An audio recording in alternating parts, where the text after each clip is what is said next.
Hello guys and girls, and welcome to today's video. As you can see here on the screen, the topic that we're talking about today is counter argument paragraphs.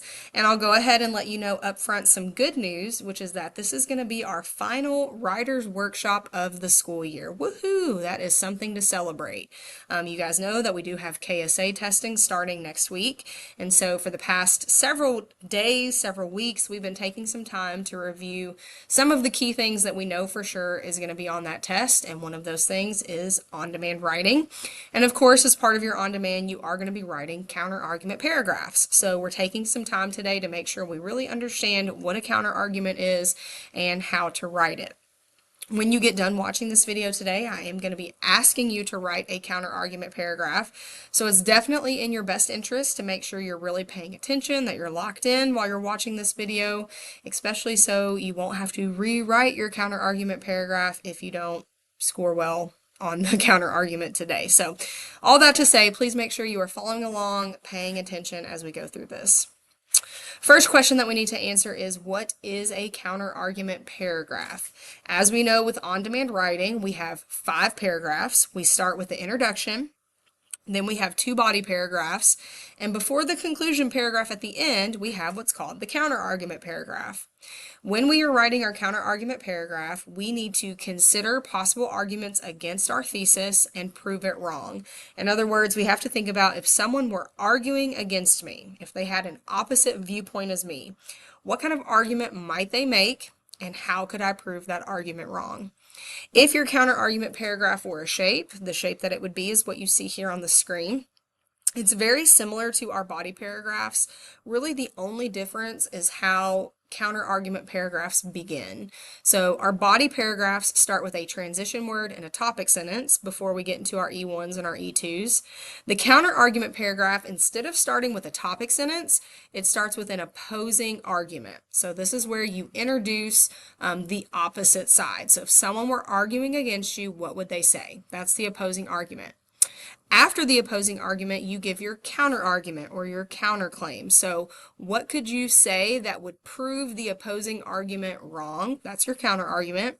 And then the rest of the paragraph is structured just like all of our other body paragraphs. We have an E1 and an E2, an internal transition with another E1 and E2, and then the counter argument paragraph ends with a concluding sentence.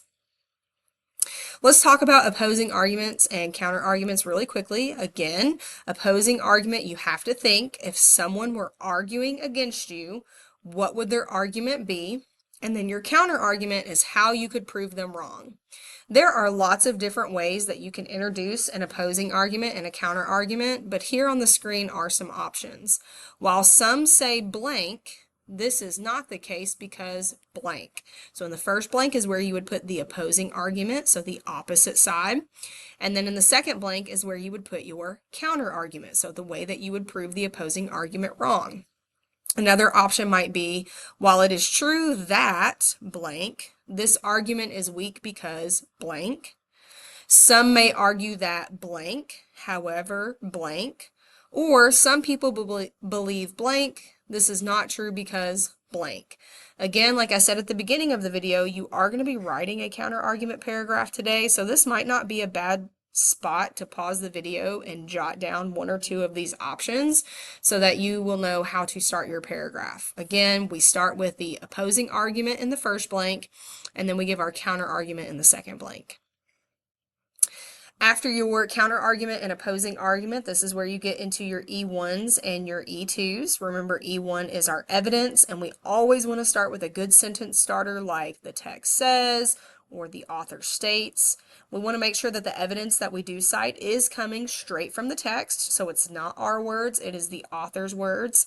And we use our quotation marks around the evidence to show that this is something that the author said and not something that we said. Remember, anytime you have an E1, it should always be followed by an E2. We're looking for at least 2 sentences in our E2s, just like in our body paragraphs. Some different ways that we might structure our E2 sentences could be something along the lines of, this evidence shows, this clearly demonstrates. We can use our if-then statements or our not only but also statements. And I also want to point out that when you're citing your evidence and you're giving your explanations, you want to make sure that the evidence that you're using supports your counter argument. You don't want to provide evidence for the opposing argument.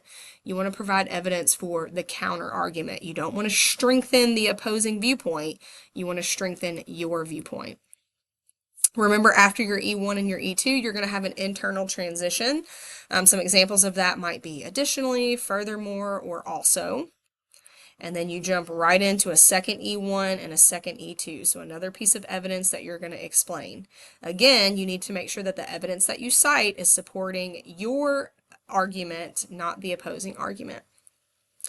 Just like our body paragraphs, after you give that second E1 and E2, you're going to end with a concluding sentence.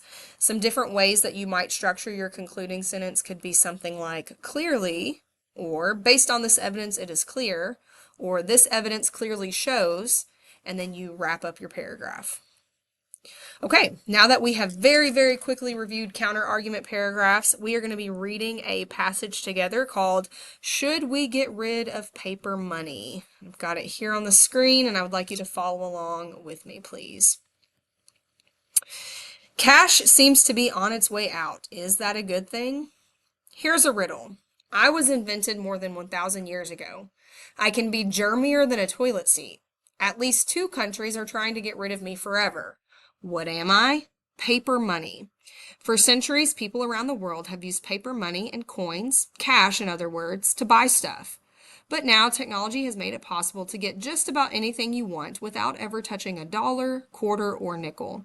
We can shop online and in stores with credit cards and debit cards and apps on our phones.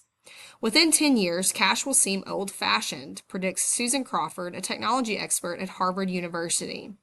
Indeed, Amazon, Shake Shack, and Starbucks are among the many businesses experimenting with going cashless. Even entire countries like Sweden and South Korea are getting rid of cash. But the cashless trend has sparked a debate. While it offers many exciting opportunities, getting rid of cash has some serious drawbacks too. A hassle. Paper money was invented in China in the 7th century. At the time, it offered revolutionary convenience. Instead of lugging around heavy gold coins or something to trade, a fur pelt, say, or a few chickens, all you needed were a few lightweight slips of paper. Today, however, cash can seem like a hassle. Standing in line counting out bills and coins can take forever.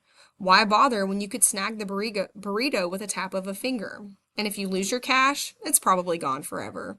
With digital transactions, money is better protected. No wonder nearly half of all Americans would rather use apps than cash. Moreover, producing money takes a lot of, well, money. Right now, about 45 billion bills are in use in the U.S.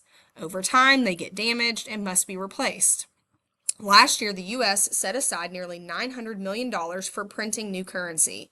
Doesn't that seem like a waste? Risky and expensive. Maybe not. Along with the positives of going cash-free, there are also some negatives. First of all, things could get more expensive. Why? Each time you buy something with an app or a credit card, the store gets charged a fee. To make up for that fee, stores often raise prices. What's more, without cash, we'd have to rely entirely on technology to buy things. What if a storm knocks out the power for days? Without cash on hand, you'd have no way to purchase anything.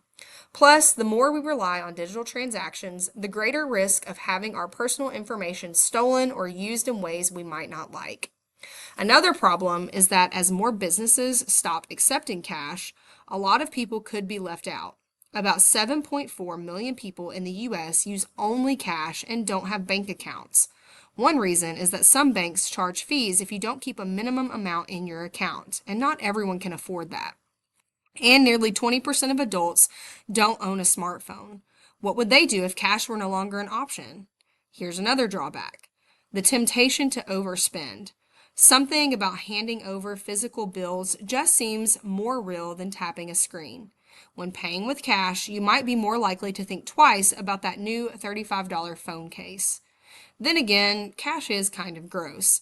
A 2017 study of dollar bills in New York City found hundreds of different kinds of germs on the money. Do we really want to carry that around in our bags and pockets? Of course, you can just wash your hands after touching it. So what do you think? Is it time for cash to go the way of the dinosaur?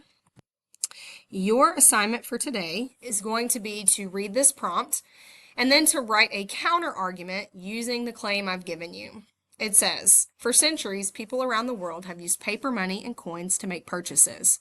But now technology has made it possible to get just about anything you want without ever touching a dollar, quarter, or nickel.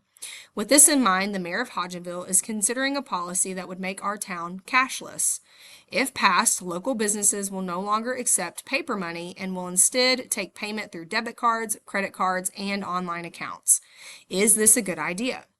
Write a letter to the mayor of Hodgenville stating your opinion on this topic. Be sure to include relevant evidence from the provided article to support your ideas. You will not be writing an entire on demand for this prompt. You are only writing a counter argument. And in your counter argument, you need to refute the following claim. In other words, this is the claim that you are proving wrong. The city of Hodgenville should get rid of paper money because using cash is a hassle. Your job is to write a counter argument where you prove that this is not true. You are going to give me reasons why the city of Hodgenville should actually keep paper money. But again, this is going to be your opposing argument. The city of Hodgenville should get rid of paper money because using cash is a hassle. And you will need to give me a counter argument telling me why this is not a good reason for the city of Hodgenville to get rid of cash. Once you get done with your paragraph, you can put it on top of the podium and you will be done with your assignment for today.